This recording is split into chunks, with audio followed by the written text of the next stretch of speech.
Alright, in Pokemon Brilliant Diamond and Shining Pearl, once you beat Cynthia and are crowned the champion of the Sinnoh region, you might be thinking, well, now what? Here are 7 things that you should do in detail once you hit the postgame. Drop a like, hit that sub, and keep your comments about experience all to yourself.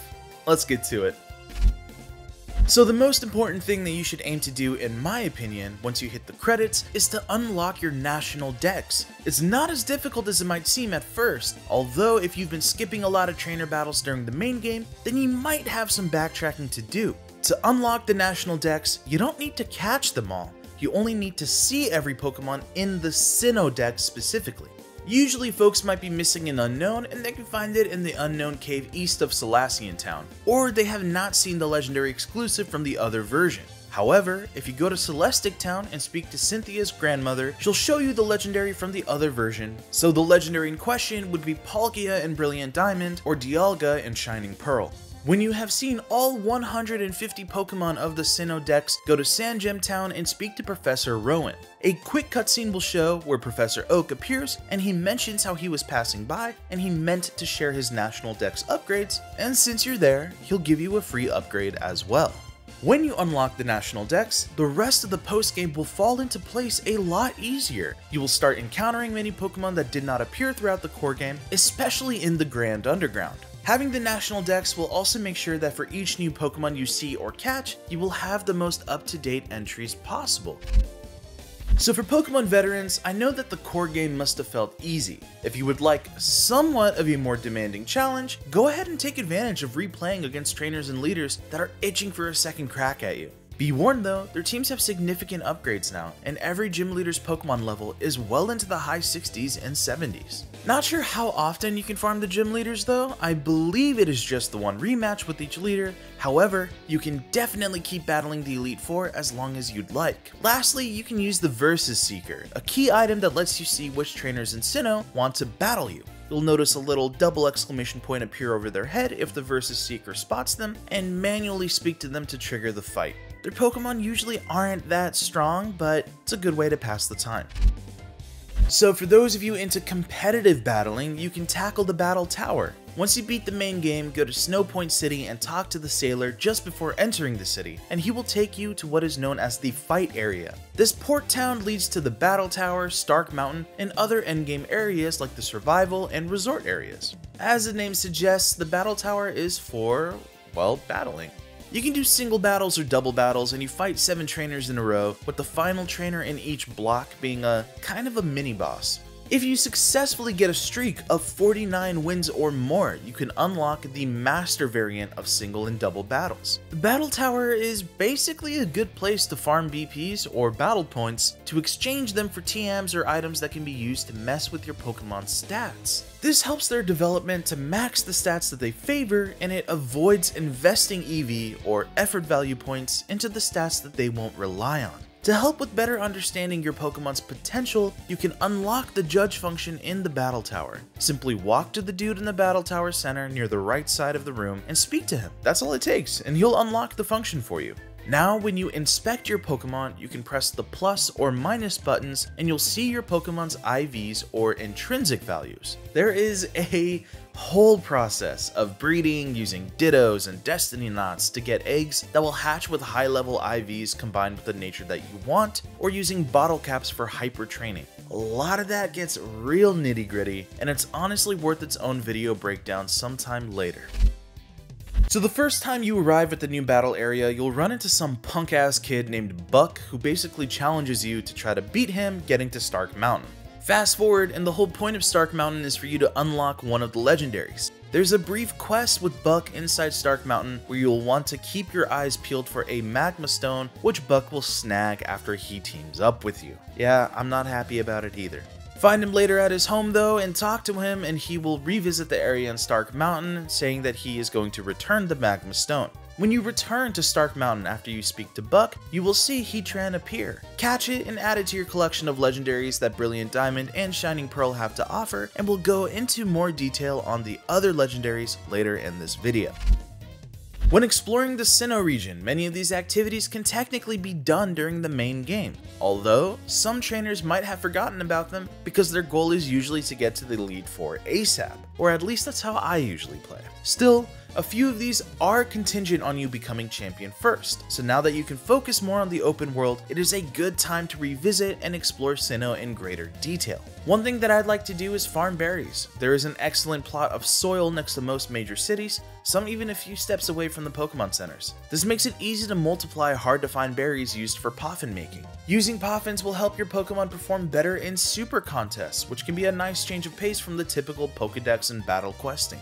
Sign up your Pokemon for the Super Contests in Heartham City and shine brighter than the competition with the chance to get plenty of ribbons. A Pokemon with 10 ribbons will grant you access to this prestigious looking building in the resort area, because if you don't have enough ribbons, you'll simply be met with a very snooty looking NPC at the door that will kick you out. You can also retrace your steps and find items that were previously out of reach by using all of the HMs you've unlocked, by beating the 8 gym leaders, or by talking to people. Go west of Sunny Shore to that one rich resort area known as the Valor Lakefront with the blue rooftops and speak to a man that will grant you an oval charm. Although the catch is, you have to battle him first, and the person is none other than Game Freak's Morimoto. His team is kind of a pain in the ass too, at least the Jolteon was for me. The game directors also have characters representing themselves in that area. You can talk to both to receive a Sinnoh Dex certificate once you have the National Dex and a catching charm. There is also a long-haired musician in the room, and talking to him reveals that he is actually the game's sound designer, and he's going to gift you, after you are champion, the OG DS sounds. This is a fun perk, letting you listen to the original music as they were in Gen 4's Diamond and Pearl on Nintendo DS. Then there's Bebe, the creator of the Pokemon storage system in this gen, and visiting her in Heartham City will result in receiving a level 5 Eevee from her in the post-game after you are champion. There are more legendary Pokemon to hunt. Some of them, like Cresselia and Giratina, can be caught in-game by talking to people to trigger the quest or simply finding their locations, like the Turnback Cave. There is also Rotom, which you can battle and catch by going to Eterna Forest. Talk to Gardenia and enter the Haunted Mansion in Eterna Forest. Rotom is at a super low level, which means that catching it should be no problem. You will receive a secret key after you have caught Rotom, and that secret key will let you evolve Rotom into different forms at a secret lab in Galactic Tower. Simply go to that galactic building in Eterna City, use the secret key on the first floor to let you enter a room with all of the other appliances. Throwing Rotom into the appliances will unlock the Rotom catalog, allowing you to change Rotom's form and even its moves. If you're interested in legendary Pokemon from other generations, you'll need to spend time in Ramanas Park. Once you arrive at the park by traveling south of Sandgem and to the east, Oak will give you a chain counter app on the Pokédex. Speak to the vendors in the park to trade in mysterious shards for unique slates that will let you catch legendaries within the caves at Ramanas Park. Note that the legendaries have a particular order. It starts with the 3 Regis, allowing you to battle Regigigas in Snowpoint once the 3 Regis are all caught. Brilliant Diamond owners will have the 3 legendary beasts up next and Ho-Oh, while Shining Pearl will get the 3 legendary birds and Lugia. There's also even a level 100 Giratina at the very end that you can only battle. You cannot catch this Pokemon, and the reason is your whole goal is to obtain its held item. The held item is an orb that will allow you to transform your own Giratina into its special Platinum origin form. The trick is acquiring the slates, which you can only get by trading in mysterious shards, which come in small and large forms. To get enough mysterious shards, you're going to have to spend a lot of time digging in the underground. You first gain access to the underground mid-game thanks to the underground man in Eterna City next to the Pokemon Center and the quest that he will give to you. Still, the grand underground area becomes way more relevant in the post-game, especially with the National Dex. I have spent an unholy amount of time in this area, armed to the teeth with Quick Balls, Dusk Balls, Net Balls, all of it, and just going to town on everything. There's so many Kanto, Johto, and Hoenn Pokemon to catch, even including all the starters, so if you want a Typhlosion in the game, take your time in the underground. I mentioned earlier that you need mysterious shards, and this is where you farm them. Press R on your Switch to send out a scanning pulse whenever you see shining dots on your map, letting you know that there is a treasure nearby to dig up. Interact with the glittering dots on the walls when you see them, and a treasure digging minigame will come up. You use 2 different tools, one light and one heavy, to chip away at the wall, but be careful though, because you can't just go ham. Otherwise the wall could collapse, as indicated by the cracks appearing at the top of the screen.